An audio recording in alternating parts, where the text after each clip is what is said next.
Bollywood star hero Salman Khan కి హైదరాబాద్ తో ఉన్న అనుబంధం గురించి ప్రత్యేకించి చెప్పాల్సిన అవసరం లేదు. అతడు తన గారాల సోదరి అర్పితా ఖాన్ పెళ్లి వేడుకను హైదరాబాద్ ఫలక్నుమా ప్యాలెస్ లో అత్యంత వైభవంగా జరిపించారు.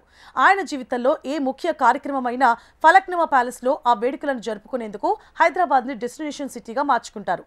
సల్మాన్ ఖాన్ హైదరాబాద్ తో తన అనుబంధం కొనసాగించడం ఇప్పటి వరకు ఒకెత్తు అనుకుంటే ఇప్పుడు మరొకెత్తు. సల్మాన్ ప్రస్తుతం తెలంగాణ రాష్ట్ర ప్రభుత్వంతో ఒక కీలక ఎంఓయూ కుదుర్చుకుంటున్నట్లు తెలుస్తోంది. ఇది హైదరాబాద్ వినోద పరిశ్రమలో ఒక కీలక పరిణామం కాబోతోంది. సల్మాన్ భాయ్ ఒక భారీ ఫిలిం స్టూడియోని నిర్మించేందుకు తెలంగాణ ముఖ్యమంత్రిని కలిసి చర్చించారని తెలుస్తోంది. దీనికోసం రాష్ట్ర ప్రభుత్వం 50 నుంచి 60 ఎకరాలు కేటాయించేందుకు సిద్ధమవుతోందట. ఇక సల్మాన్ హైదరాబాద్ సమీపంలోని భారత్ ఫ్యూచర్ సిటీలో ఫిలిం స్టూడియోను నిర్మించేందుకు అన్ని విధాలా ప్రభుత్వ సహకారం అందనుంది. ప్రభుత్వం నుంచి భూమి కొనుగోలులో రాయితీలు కూడా దక్కనున్నాయి. డిసెంబర్ 8, 9 తేదీలలో తెలంగాణలో జరగనున్న రైజింగ్ గ్లోబల్ సమ్మిట్ 2025లో ఈ అవగాహన ఒప్పందాలు కుదుర్చుకునేందుకు ఆస్కారం ఉందని కథనాలు వినిపిస్తున్నాయి. కందుకూరు మండలం మిర్జాన్పేటలో భారత్ ఫ్యూచర్ సిటీలో 2 ప్రధాన ప్రాజెక్టులకు రేవంత్ రెడ్డి పునాదిరాడు వేశారు. ఆ తర్వాత ఇక్కడ అభివృద్ధి వేగవంతమైందని తెలుస్తోంది.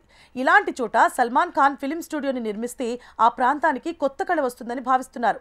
సీఎం రేవంత్ రెడ్డి చొరవతో స్టూడియో పనులు వేగంగా పూర్తయ్యేందుకు కూడా ఆస్కారం ఉందని తెలుస్తోంది.